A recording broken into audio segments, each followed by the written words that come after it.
Hi, I'm Cobi. I'm a Senior Technical Officer here at Sydney College of the Arts, and this is a basic introduction into how to cut sheet glass. When working with glass, your general health and safety is our biggest concern. So please make sure you watch this video in its entirety and fill out a risk assessment form, which you can find on your Tech Studio part in your Canvas site prior to completing any work. A risk assessment is a really great way of just identifying what materials and equipment you might need prior to commencing the task. It's a really good way of also identifying any problems or hazards that may be. All right, in order to undertake this brief video, there's a few important things that you might need, which is a glass cutter, a permanent marker, a set of running pliers, a ruler, and most importantly, some safety glasses, and to ensure you're wearing appropriate clothing.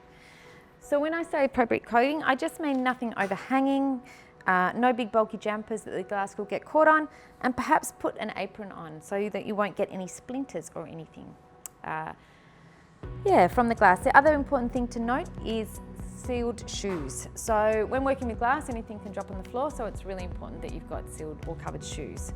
Okay, so before we start, it's probably handy that you understand some basics about sheet glass, and that is that this is float glass, which is general window glass, which is smooth on both sides, so it's quite easy to cut. This might be a more specialised glass, and you'll see that it's got a texture on the back and it's a smooth surface on the front. So before you go to mark your glass or even start the cutting process, ensure that you're working on the smooth side of the glass. The important other thing to note is that glass really likes consistent, even pressure. So if I was going to cut a glass sheet up into small strips, probably the best way to do so would be to cut the sheet in half, and then half again, and then half again, and half again, to ensure that I'm always applying that even pressure. If I wanted to just take a small little piece of glass off the side of that, I can do that, but as a good rule of thumb, it's really important to note that half the sheet, that you need to cut at least double the width of the sheet. So this is 3mm, so I wouldn't try and cut anything under 6mm off the edge. Okay, so before we start, I'm just going to give this glass a little bit of a clean. The reason I'm doing that is to just ensure that my glass cutter, or the wheel of my glass cutter, doesn't get bogged down with any dirt or grime. So as you can see with this little glass cutter, there's a little tip there that's a V-shaped wheel, and that needs to move really freely when you're cutting the glass. So in order to do so, before you start to cut the glass, I like to give it a little dab in some oil, some fine machine oil, and run it on some paper to make sure it's really moving freely. Okay, then I come back to my glass. Now, I need to rule out my glass. So I've got my pen, and I'll rule out this sheet of glass. Okay, so you might notice here as well that I'm using the back part of my ruler. The reason I'm doing that is because this is a glass cutter and it's got a square head. If I use the back part of the ruler, it's got a little ridge there which allows me to push up against it and apply some pressure to it. The other thing to note is that this little screw on top, that is the top of your glass cutter, right? So when I go to hold my glass cutter, I can either hold it on my glass like this, or I can hold it like this. There's no right or wrong, it's just how you feel most comfortable. I choose to hold it like a pencil grip, and I choose to have my left hand holding the ruler and stabilizing the glass, and my right hand to do the score line. When I actually go to do a score line, you might look here and you can see closely there's a little spring-loaded bit of pressure in there.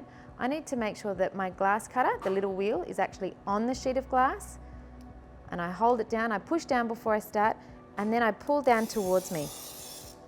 That allows me to get a nice even pressure. And you hear that sound, which is kind of like tearing paper. That's the correct sound that ensures that I've got a really nice score line. So a score line is that fine little fracture line that runs along the surface of the glass. Then when I want to break the sheet of glass, after I've got a good score line, now I would never undertake trying to snap the glass if I didn't think I had a good score line here. But if I'm confident that I've got a good score line, I hold the glass up, and I actually hold it with quite loose hands, which means that I'm not putting the glass in the V of my hand. I'm holding the glass well away from the soft part of my skin, but I've got secure fingers on the sheet of glass. So I lift it up and I pull, and I kind of go up and out, and it will break the sheet of glass. So that action is here, up and out, and that will break the sheet of glass. If I'm not confident to do so, you can actually use what's called some running pliers. And again, the running pliers have got a small little screw on top, and that's how you can indicate that that's the top. they also have a slight little curve to their blade. And the intention behind that is to do a similar thing, is to pop the glass up and out. So again, just to reiterate that process, I rule my line. Now this time I might do the opposite. I might push. Again, there's no right or wrong in terms of how you maneuver the glass cutter. The only really rule is that you don't go over the same score line twice, because what will happen is that that will blunt the little V wheel, and then you no longer will cut that nice straight line. So I'm going to start from the bottom this time. I'm going to push down and I'm going to push away from me. That sometimes helps that technique so that you can see the line in which you want to cut. Again, this time, if I'm not comfortable to hold my hands like this and snap it, I might use the aid of running pliers. So I put them just over the edge and I apply a small amount of pressure and it pops apart. If you're feeling that you've got to apply a large amount of pressure, it's a really good indicator that perhaps your score line isn't good enough. So rather than going over it again, perhaps move away from that area and try somewhere different. So the same rules applies that if I was going to cut a small amount of glass off the edge of this sheet of glass, I would rule my line, ensuring that I had at least 6 millimeters from the edge. I would pull my glass cutter away and I would push down slightly and pull towards me. I would take this away, and on a small cut like this, I wouldn't suggest using your hands to pull it apart. I'd suggest using the aid of the pliers to apply that small amount of pressure and just lifting it up slightly and popping it away. Now, all freshly cut sheet glass is really sharp. So just make sure that you keep your hands well away or don't rub them down the side of the glass. So if you need to hold it, again, firm hands and holding it to the side. Another really important section or aspect to consider is your body. So make sure that when you're working practically, you position your body over the task which you're doing. And lastly, if I want to look at cutting a slight curve line and I draw my line and I want my line to go like this, I need to make sure that the line that I'm going to draw on here is actually a nice consistent line so that I can keep an even pressure the whole way. If I come to here and then start and stop, the glass is naturally going to go to the path of least resistance and it's going to crack and go to the edge. But remember, when cutting a curve, I need to keep at least a minimum of 6 mil or try and keep it evenly spaced between the sheets of glass. So I put my tip down, I push,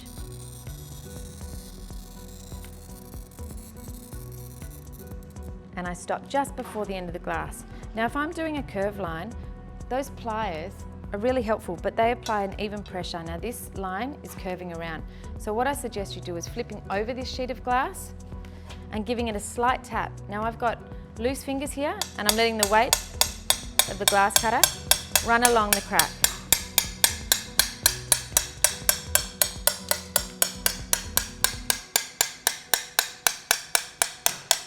Now you'll notice here that I'm watching a little fracture line run the entire length of my cut. I'm not whacking it hard, I'm just gentle, and you'll see that that slowly pops apart.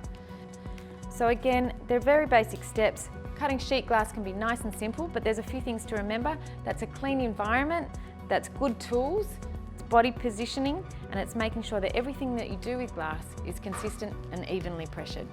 Thanks so much. See you.